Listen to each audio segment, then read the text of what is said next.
നമ്മൾ ഇന്ന് loss of motion എന്ന ചാപ്റ്ററിലെ momentum second law of motion F equal to M എന്ന് പറയുന്ന equation, impulsive force and law of conservation of momentum, ഇത്രയും ടോപ്പിക്സ് ആണ് ഡിസ്കസ് ചെയ്യുന്നത്. മൊമെൻറ്റം എന്ന് പറയുന്നത് മൂവ് ചെയ്യുന്ന ഒബ്ജക്ട്സിനുള്ള ഒരു പ്രോപ്പർട്ടിയാണ്. മൂവ് ചെയ്യുന്ന നല്ല സ്പീഡിൽ മൂവ് ചെയ്യുന്ന വരുന്ന ഒബ്ജക്റ്റ് മറ്റൊരു വസ്തുവിൽ ചെന്ന് ഇടിച്ചാൽ അതിൽ എന്തോരം ആഘാതം ഉണ്ടാക്കാൻ സാധിക്കും, അതിനെക്കുറിച്ച് അതുമായിട്ട് കണക്ട് ചെയ്യുന്ന ഒരു പ്രോപ്പർട്ടിയാണ് മൊമെൻറ്റം എന്ന് പറയുന്നത്. മൊമെൻറ്റം നമ്മൾ കാൽക്കുലേറ്റ് ചെയ്യുന്നത് പി, മൊമെൻറ്റം പി ലെറ്റർ വെച്ചാണ് ഡിനോട്ട് ചെയ്യുന്നത്. P is equal to mass into velocity. Mass കൂടിയ വസ്തുക്കൾക്ക് മൊമെൻറ്റം കൂടുതലായിരിക്കും. അതേപോലെ നല്ല സ്പീഡിലാണ്, നല്ല വെലോസിറ്റി വെച്ചാൽ വരുന്നെങ്കിൽ അതിന് മൊമെൻറ്റം കൂടുതലായിരിക്കും. അപ്പോൾ മൊമെൻറ്റം എങ്ങനെയാണ് നമ്മൾ ഡിഫൈൻ ചെയ്യുന്നത്? It is the product of mass and velocity. It is a vector quantity. Velocity vector ആണല്ലോ, അപ്പോൾ momentum is also a vector quantity. ഇനി യൂണിറ്റ്, മാസിൻ്റെ യൂണിറ്റ് കിലോഗ്രാം, വെലോസിറ്റിയുടെ unit metre per second. So മൊമെൻറ്റത്തിൻ്റെ unit kilogram metre per second. ഇനി ഡയമെൻഷനോ, മാസിൻ്റേത് M, വെലോസിറ്റിയുടേത് L T raise to -1. Okay, അപ്പോൾ so the dimension of momentum is M L T raise to -1. ഇനി മൊമെൻറ്റോ ഫോഴ്സും കണക്ട് ചെയ്താണ് ന്യൂട്ടൻ്റെ സെക്കൻഡ് ലോ ഓഫ് മോഷൻ വരുന്നത്. ഫോഴ്സ് എന്താണ്? ഫോഴ്സ് അപ്ലൈ ചെയ്യുമ്പോഴാണ് ഒരു ഒബ്ജക്റ്റിൻ്റെ പൊസിഷൻ ചേഞ്ച് ചെയ്യുന്നത്. അല്ലെങ്കിൽ ഫോഴ്സ്, അതായത് നമ്മൾ റെസ്റ്റിലിരിക്കുന്ന ഒരു ഒബ്ജക്റ്റിന് നമ്മൾ ഒരു ഫോഴ്സ് അപ്ലൈ ചെയ്ത് നമുക്കതിനെ തള്ളി നീക്കാം. അല്ലെങ്കിൽ മൂവ് ചെയ്തുകൊണ്ടിരിക്കുന്ന ഒരു വസ്തു ആണെങ്കിൽ നമ്മൾ ഫോഴ്സ് അപ്ലൈ ചെയ്യുമ്പോൾ അതിൻ്റെ വെലോസിറ്റി ചേഞ്ച് ചെയ്യും. അതായത് it can produce an acceleration. അപ്പോൾ ഒരു ഒബ്ജക്റ്റിൻ്റെ സ്റ്റേറ്റ് ഏതാണോ, റെസ്റ്റ് ആണോ അല്ലെങ്കിൽ മോഷനാണോ, ആ സ്റ്റേറ്റിൽ നിന്ന് ചേഞ്ച് വരുത്താൻ കാരണമാകുന്ന സംഭവമാണ് ഫോഴ്സ് എന്ന് പറയുന്നത്. Force is that which changes the state of rest or uniform motion of N object. Okay, ഈ ഫോഴ്സും മൊമെൻറ്റോ തമ്മിലുള്ള കണക്ഷനാണ് സെക്കൻഡ് ലോ ഓഫ് മോഷൻ പറയുന്നത്, ന്യൂട്ടൻ്റെ second law of motion.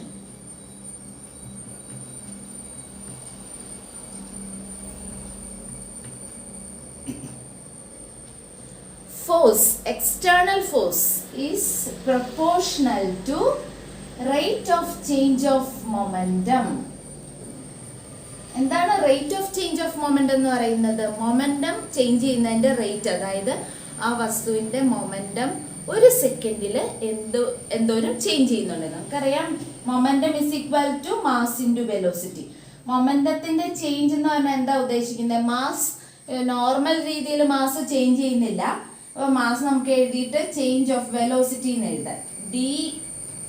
D P എന്ന് പറയുന്നത് mass into change of velocity അല്ലേ. Force കൊടുക്കുമ്പോൾ അതിൻ്റെ വെലോസിറ്റിക്കാണ് ചേഞ്ച് വരുന്നത്, മാസിനല്ല ചേഞ്ച് വരുന്നത്. അപ്പോൾ നമ്മൾ ഫോഴ്സ് അപ്ലൈ ചെയ്യുന്നു, അപ്പോൾ അതിൻ്റെ വെലോസിറ്റി ചേഞ്ച് ചെയ്യുന്നു. So momentum changes. അപ്പോൾ നമ്മൾ അപ്ലൈ ചെയ്യുന്ന ഫോഴ്സിനനുസരിച്ചാണ് ഈ മൊമെൻറ്റം, വസ്തുവിൻ്റെ മൊമെൻറ്റം ചേഞ്ച് ചെയ്യുന്നത്. അപ്പം ഒരു സെക്കൻഡിൽ മൊമെൻറ്റം എന്തോരം ചേഞ്ച് ചെയ്യുന്നുണ്ട്, that is proportional to force. അപ്പോൾ സ്റ്റേറ്റ്മെൻറ്റ് ഒന്നുകൂടെ പറയുകയാണ്. Newton's second law of motion states that external force is proportional to rate of change of momentum. Change of momentum നമ്മൾ ഡി പി, അതിൻ്റെ റേറ്റ് എന്ന് പറയുമ്പോൾ time വെച്ച് divide ചെയ്യും. അതാണ് D P by D T എന്ന് എഴുതിയിരിക്കുന്നത്. ഇതാ റേറ്റ് ഓഫ് ചേഞ്ച് ഓഫ് മൊമെൻറ്റത്തിൻ്റെ ഡിഫറൻഷ്യൽ ഫോമാണ്. ചേഞ്ച് ഓഫ് മൊമെൻറ്റത്തിൻ്റെ ഡിഫറൻഷ്യൽ ഫോം. ഇനി ഇതിൽ നിന്ന് നമുക്ക് F equal to M A, ആ ഇക്വേഷൻ ഡിറൈവ് ചെയ്യാം. How can we derive F equal to M A? ഫോഴ്സിൻ്റെ ഇക്വേഷനാണ്, നമ്മൾ പലതവണ കേട്ടിട്ടുള്ള ഇക്വേഷനാണ് F equal to M A. എങ്ങനെയാണ് ഡിറൈവ് ചെയ്യുന്നതെന്ന് നോക്കാം. So we have the equation F proportional to D P by D T.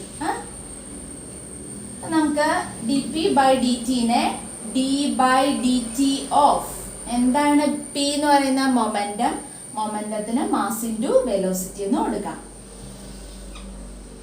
Okay, ഇവിടെ നമ്മൾ ആദ്യം പറഞ്ഞ പോലെ ഇവിടെ ഏതിനാ ചേഞ്ച് വരുന്നത്? എമ്മിനാണോ വിക്കാണോ ചേഞ്ച് വരുന്നത്? മാസിന് ചേഞ്ച് വരുന്നില്ല. സോ എം നമുക്ക് പുറത്ത് എഴുതിയിട്ട് ചേഞ്ച് വരുന്ന ക്വാണ്ടിറ്റി ആയ വെലോസിറ്റി മാത്രം ഡിയോട് ചേർത്ത് എഴുതാം. D V by D T എന്ന് എഴുതാം. എന്താണ് dv/dt? Change of velocity by time. What is that? Acceleration. അപ്പോൾ dv/dtക്ക് ആക്സിലറേഷൻ എന്ന് കൊടുക്കാം. F is proportional to ma. ഇനി പ്രൊപ്പോർഷണാലിറ്റി മാറ്റി നമ്മൾ അവിടെ ഒരു കോൺസ്റ്റന്റ് എഴുതുക. ആ കോൺസ്റ്റന്റിന്റെ പേര് k എന്ന് കൊടുക്കാം, kma എന്ന് കൊടുത്തു. പക്ഷേ ഈ kയുടെ വാല്യൂ ഇവിടെ 1 ആണ്. So F equal to ma, k is equal to 1. അപ്പോൾ ഇങ്ങനെയാണ് നമ്മൾ സെക്കൻഡ് ലോയിൽ നിന്ന് ഫോഴ്സിന്റെ ഇക്വേഷൻ ഡെറൈവ് ചെയ്യുന്നത്. F equal to ma എന്ന് പറയുന്ന ഇക്വേഷൻ ഡെറൈവ് ചെയ്യുന്നത്. അടുത്തത് ഇമ്പൾസും ഇമ്പൾസീവ് ഫോഴ്സും ആണ്. എന്താണ് impulsive force? It is A large force acting for A small interval of time. നമ്മളൊരു ക്രിക്കറ്റ് ബാറ്റ് വെച്ചൊരു ബോൾ തട്ടുന്നത്, അതെന്ന് പറയുന്നത് നല്ല ശക്തിക്കാണ് ബാറ്റും കൊണ്ട് ബോൾ തട്ടുന്നത്. അപ്പോൾ വളരെ ഷോർട്ട് ഇന്റർവെൽ ഓഫ് ടൈം, വളരെ ചെറിയൊരു സമയത്തേക്ക് ആണ് നമ്മളെ ഫോഴ്സ് കൊടുക്കുന്നത്. അതേപോലെ ചുറ്റിക വെച്ച് ഭിത്തിയിൽ ആണി അടിച്ചു കെട്ടുന്നത്, നല്ല ശക്തിക്ക് ചുറ്റിക വെച്ച് അടിക്കുകയാണ്. അപ്പോൾ അങ്ങനെ വളരെ ചെറിയ ഒരു ടൈം ഇന്റർവെല്ലിലേക്ക് കൊടുക്കുന്ന വലിയ force, large force acting for a short interval of time, അതിനാണ് ഇമ്പൾസീവ് ഫോഴ്സ് എന്ന് പറയാം. Impulsive force is A large force acting for a short interval of time. ആ ഇമ്പൾസീവ് ഫോഴ്സിന്റെ ഇഫക്റ്റ് ആണ് ഇമ്പൾസ് എന്ന് പറയാം. അത് നമ്മൾ കാൽക്കുലേറ്റ് ചെയ്യുന്ന I എന്ന അക്ഷരം വെച്ച് ഡിനോട്ട് ചെയ്യാം ഇമ്പൾസിനെ. ആ ഇമ്പൾസീവ് ഫോഴ്സ് ഇൻറ്റു ആ ചെറിയ സമയം എന്ന് പറഞ്ഞല്ലോ, ചെറിയ സമയം ആയതുകൊണ്ട് നമുക്ക് dt എന്ന് റെപ്രസെന്റ് ചെയ്യാം. ഇമ്പൾസീവ് ഫോഴ്സ് ഇൻറ്റു ടൈമിനെയാണ് ഇമ്പൾസ് എന്ന് പറയാം. അപ്പോൾ ഓർക്കുക, രണ്ടും മാറിപ്പോവരുത്. ഇമ്പൾസീവ് ഫോഴ്സ് എന്ന് പറഞ്ഞാൽ large force acting for a short interval of time and impulse is equal to impulsive force into time. ഫോഴ്സിനെ ടൈം കൊണ്ട് മൾട്ടിപ്ലൈ ചെയ്യുമ്പോഴാണ് നമുക്ക് ഇമ്പൾസ് കിട്ടുന്നത്. നമുക്ക് ഇതിന്റെ യൂണിറ്റും ഡയമെൻഷനും ഒന്ന് നോക്കാം.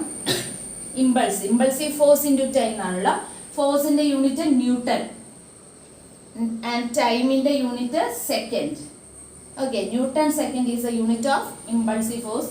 Also kilogram metre per second ഉണ്ട്. അതെങ്ങനെയാണ് വരുന്നത് നമുക്ക് കുറച്ച് കഴിഞ്ഞ് ഒന്നോട് മനസ്സിലാവും നിങ്ങൾക്ക്. അതേപോലെ ഡയമെൻഷൻ നോക്കാം. ഫോഴ്സിന്റെ ഡയമെൻഷൻ എന്താണ്? mlt⁻⁻² ആണ്. ടൈമിൻ്റെത് t.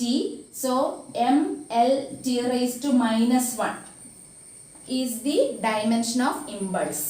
Okay, impulsive force ഒരു വെക്റ്റർ ക്വാണ്ടിറ്റി ആണ്. So impulse is also a vector quantity. ഇനി വളരെ ഇമ്പോർട്ടൻ്റ് ആയിട്ടുള്ള ഒരു topic, impulse is equal to change of momentum. Impulse എന്ന് പറയുന്നത് ചേഞ്ച് ഓഫ് മൊമെന്റത്തിന് ഈക്വൽ ആണ്. എങ്ങനെയാണ് നമുക്ക് അത് പ്രൂവ് ചെയ്യാൻ പറ്റുന്നത് നോക്കാം. അപ്പോൾ അത് ഓർക്കുക, നമ്മൾ ഫസ്റ്റ് ചാപ്റ്ററിൽ ഒരേ ഡയമെൻഷനുള്ള ക്വാണ്ടിറ്റീസ് പഠിക്കുന്നുണ്ടല്ലോ, അതിൽ വരുന്നതാണ്. ഇമ്പൾസിനും മൊമെന്റത്തിനും ഒരേ ഡയമെൻഷനാണ്. അതുകൊണ്ടാണ് കുറച്ച് മുമ്പ് യൂണിറ്റ് എഴുതിയപ്പോൾ മൊമെന്റത്തിന്റെ യൂണിറ്റായ കിലോഗ്രാം മീറ്റർ പെർ സെക്കൻഡ് ഇമ്പൾസിനും വരുന്നത്. അപ്പോൾ ഇമ്പൾസിന് 2 യൂണിറ്റ് ഉണ്ട്, newton second and kilogram metre per second. ഇനി നമുക്ക് നോക്കാം ഇമ്പൾസ് എന്ന് പറയുന്നത് എങ്ങനെയാണ് ചേഞ്ച് ഓഫ് മൊമെന്റത്തിന് ഈക്വൽ ആവുന്നതെന്ന്. വളരെ ഇമ്പോർട്ടൻ്റ് ആണ് ഈ ഇമ്പൾസ് എങ്ങനെയാണ് നമ്മൾ കാൽക്കുലേറ്റ് ചെയ്യുന്നതെന്ന് പറഞ്ഞാൽ ഫോഴ്സ് ഇൻറ്റു ടൈം അല്ലേ. ഈ ഫോഴ്സ് എങ്ങനെയാണ് നമ്മൾ എഴുതുന്നത്? F is equal to ma. അപ്പോൾ ma ഇൻറ്റു dt എന്ന് എഴുതും. What is acceleration? ആക്സിലറേഷനെ നമുക്ക് എങ്ങനെ എഴുതാം? dv/dt എന്ന് എഴുതാം അല്ലേ. അപ്പൊ ഇവിടെ ഈ dt രണ്ടും ഇവിടെ കട്ടായിപ്പോ, ക്യാൻസൽ ആയിപ്പോ. ബാക്കിയുള്ള m ഇൻറ്റു dv. ആദ്യം നമ്മൾ മാസിനെ പുറത്തെടുത്തല്ലോ ഡിയുടെ ഉള്ളിൽ നിന്നാകെ. ഇത് നേരെ തിരിച്ചെടുക്കുകയാണ് ഡിയുടെ ഉള്ളിലേക്ക്.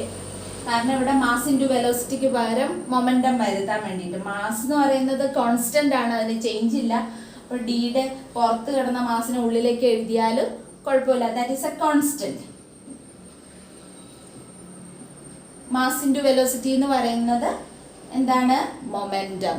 അപ്പം എം വിക്ക് പകരം പി എന്ന് എഴുതാം. അപ്പം I is equal to dp, അതായത് impulse is equal to change of momentum. Impulse എന്തിന് ഈക്വൽ ആണ്?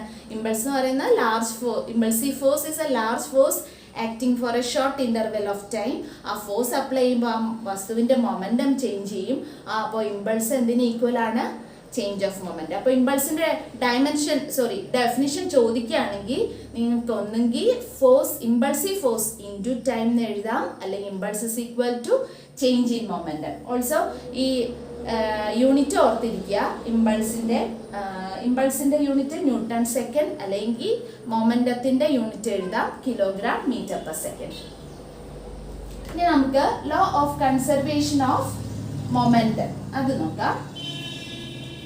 അത് സെക്കൻഡ് ലോയിൽ നിന്നാണ് വരുന്നത്. സെക്കൻഡ് ലോയുടെ മറ്റൊരു വകഭേദമാണ്. സെക്കൻഡ് ലോ എന്താണ്? Force is proportional to rate of change of momentum അല്ലേ? Force is proportional to change of momentum ആണ്, rate of change of momentum. ഇവിടെ നോക്കുക, ഈ ഫോഴ്സ് 0 ആണെങ്കിൽ റേറ്റ് ഓഫ് ചേഞ്ച് ഓഫ് മൊമെൻറ്റവും 0 ആയിരിക്കും. അതായത് നമ്മൾ ഫോഴ്സ് അപ്ലൈ ചെയ്യുന്നില്ലെങ്കിൽ rate of change of momentum 0, change of momentum 0 ആണ്. മൊമെൻറ്റത്തിൻ്റെ ചേഞ്ച് 0 ആണെന്ന് പറഞ്ഞാൽ മൊമെൻറ്റത്തിന് ചേഞ്ച് ഇല്ല അല്ലേ? നമ്മൾ ഫോഴ്സ് അപ്ലൈ ചെയ്തില്ലെങ്കിൽ there is no change in momentum. അപ്പോൾ മൊമെൻറ്റം എത്രയായിരുന്നോ അത് തന്നെയായിട്ട് തുടരും. അപ്പോൾ നമ്മൾ ഫോഴ്സ് അപ്ലൈ ചെയ്തില്ലെങ്കിൽ മൊമെൻറ്റം കോൺസ്റ്റൻ്റ് ആയിട്ട് തുടരും. അതാണ് law of conservation of linear momentum പറയുന്നത്.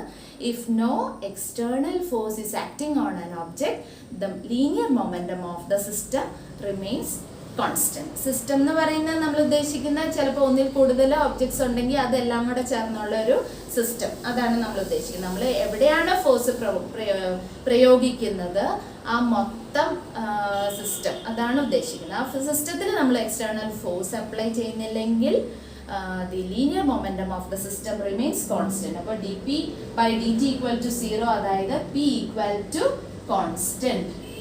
അപ്പോൾ law of conservation of linear momentum is a very very important topic. എന്താണ് statement? if no force is acting on a system, no external force is acting on a system, the linear momentum of the system remains constant. അല്ലെങ്കിൽ if f equal to 0, p equal to constant. അത്രയും എഴുതിയാലും നമുക്ക് പരീക്ഷയ്ക്ക് അത്രയായാലും മതി. ഇനി നമ്മൾ law of conservation of linear മൊമെൻറ്റത്തിൻ്റെ പ്രൂഫാണ്. ഇവിടെ രണ്ട് ഒബ്ജക്ട്സ് m1 m2 മാസ്സുള്ള രണ്ട് objects u1 and u2 velocity വെച്ച് ഈ ഡയറക്ഷനിൽ മൂവ് ചെയ്യാണ്, മുന്നോട്ട് മൂവ് ചെയ്യാണ്. അപ്പോൾ കുറച്ച് കഴിയുമ്പോൾ ഇവിടെ കൊളൈഡ് ചെയ്യും, രണ്ടും തമ്മിൽ കൂട്ടിയിടിച്ചു. m1 m2 മുന്നേ പുറകെയാണ് പോകുന്നത്, പക്ഷേ കൂട്ടിയിടിക്കണമെങ്കിൽ പുറകെ പോകുന്ന ആൾക്ക് കൂടുതൽ വെലോസിറ്റി ഉണ്ടായിരിക്കണം. u1 might be greater than u2. So അവർ കൊളൈഡ് ചെയ്തു, കൊളിഷൻ നടന്നു. അതിനുശേഷം രണ്ട് കൂട്ടരുടെയും വെലോസിറ്റി മാറി, m1ൻ്റെയും m2ൻ്റെയും വെലോസിറ്റി മാറി. അപ്പോൾ ആദ്യത്തെ വെലോസിറ്റിക്ക് നമ്മൾ u1 u2 എന്ന് പേര് കൊടുത്തു. അതേപോലെ കൊളീഷന് ശേഷമുള്ള വെലോസിറ്റികൾക്ക് m1ൻ്റേത് v1ഉം m2ൻ്റേത് v2ഉം കൊടുത്തു. ഇവിടെ നമ്മൾ ന്യൂട്ടൻ്റെ തേർഡ് ലോ ഉപയോഗിച്ചാണ് പ്രൂവ് ചെയ്യുന്നത്. നമ്മൾ നേരത്തെ പഠിച്ചിട്ടുണ്ട് ന്യൂട്ടൻ്റെ third law. Every action has an equal and opposite reaction. ഈ ആക്ഷൻ എന്ന് പറയുന്നതും ഒരു ഫോഴ്സ് ആണ്, റിയാക്ഷൻ എന്ന് പറയുന്നതും ഫോഴ്സ് ആണ്. ഇവിടെ ആ ആക്ഷൻ നടന്ന ഇവിടെ ചെന്ന് u1 ചെന്ന് u2ൽ ഇടിച്ചു, m1 ചെന്ന് m2ൽ ഇടിച്ചു, അത് ആക്ഷൻ. തിരിച്ച് m2 ആ m1ൽ ഒരു റിയാക്ഷൻ കൊടുക്കുന്നുണ്ട്. ഓക്കെ, അപ്പോൾ ആ കൊളീഷനാണ് ഇവിടെ നടന്ന ആക്ഷനും റിയാക്ഷൻ എന്ന് പറയുന്നത്. അപ്പോൾ ഈ m1 m2ൽ എന്ത് ഫോഴ്സ് കൊടുത്തോ അതാണ് ആക്ഷൻ എന്ന് ഉദ്ദേശിക്കുന്നത്. Force applied by m1, A എന്നും ബി എന്ന് നമുക്ക് പേര് കൊടുക്കാം, A and B. Force applied by A on B is the action. അതേപോലെ തിരിച്ച് ബി എയിൽ അപ്ലൈ ചെയ്ത ഫോഴ്സിന് റിയാക്ഷൻ എന്നും പേര് കൊടുക്കുക. അപ്പം ന്യൂട്ടൻ്റെ തേർഡ് ലോ അനുസരിച്ച് ആക്ഷനും റിയാക്ഷനും ഈക്വലും ഓപ്പോസിറ്റും ആണ്. ഓക്കെ, ആദ്യത്തെ force is equal and opposite to രണ്ടാമത്തെ ഫോഴ്സ്. അപ്പോൾ നമുക്ക് ഡിറൈവ് ചെയ്ത് നോക്കാം. അപ്പോൾ m1 and m2 are moving with velocities u1 and u2, and after collision they move with the different velocities v1 and v2.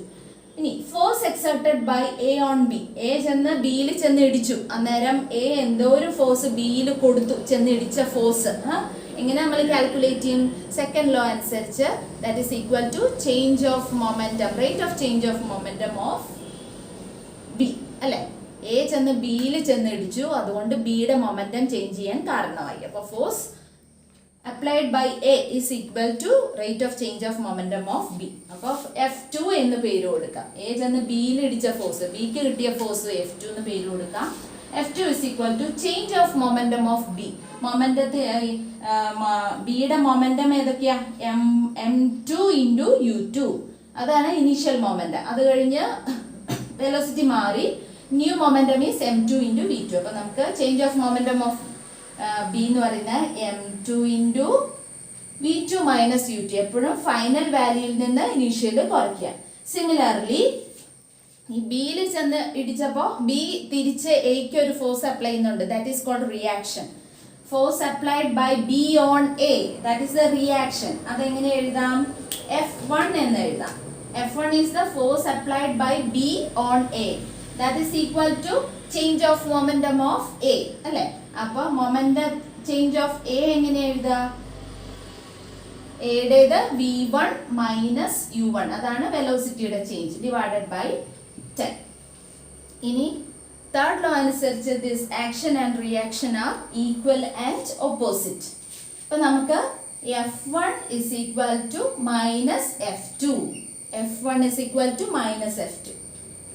അപ്പോൾ നമുക്ക് substitute ചെയ്ത് നോക്കാം. അതായത് F1 എന്ന് പറയുന്നത് M1 into V1 minus U1 divided by delta T is equal to minus F2. Minus F2 എന്ന് പറയുന്നത് M2 into V2 minus U2 divided by delta T. അല്ലേ? ഇവിടെ ഡെൽറ്റ ടി ക്യാൻസൽ ആയി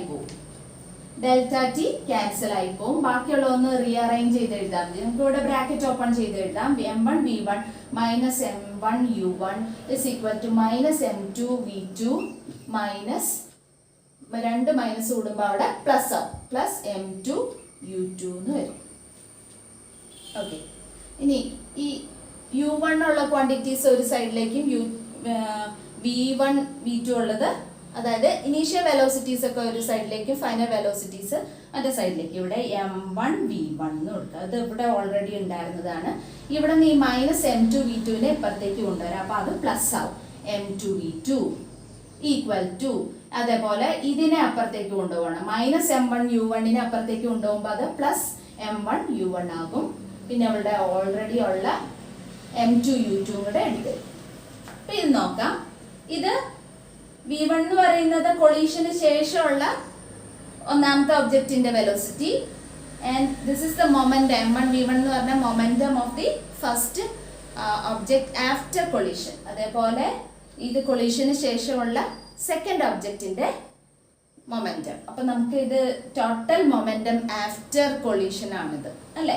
V1 ഉം V2 എന്ന് പറയുന്നത് വെലോസിറ്റീസ് ആഫ്റ്റർ കൊളീഷൻ ആണ്. So M1 V1 plus M2 V2 is the momentum after collision. Similarly, U1 and U2 are the velocities before collision. So M1 U1 plus M2 U2 എന്ന് പറയുന്നത് ആ രണ്ട് ഒബ്ജക്ട്സിന്റെയും കൂടെ momentum before collision. അപ്പം നമുക്ക് ഇവിടെ കാണാൻ സാധിച്ചു momentum after collision is equal to momentum before collision. കൊളിഷന് ശേഷം കൊളിഷന് മുമ്പും total momentum is equal to constant. ഇവിടെ ആ സിസ്റ്റം എന്ന് ഉദ്ദേശിക്കുന്നത് ഇവിടെ എയും ബിയും ഇവിടെ ചേർന്നാണ് ഇവിടെ സിസ്റ്റം ആയിട്ട് വരുന്നത്. ഇപ്പൊ നമ്മൾ ഒരു സിംഗിൾ ഒബ്ജക്റ്റിനെയാണ് കൺസിഡർ ചെയ്യുന്നതെങ്കിൽ അത് മാത്രമാണ് സിസ്റ്റത്തിൽ വരുന്നത്.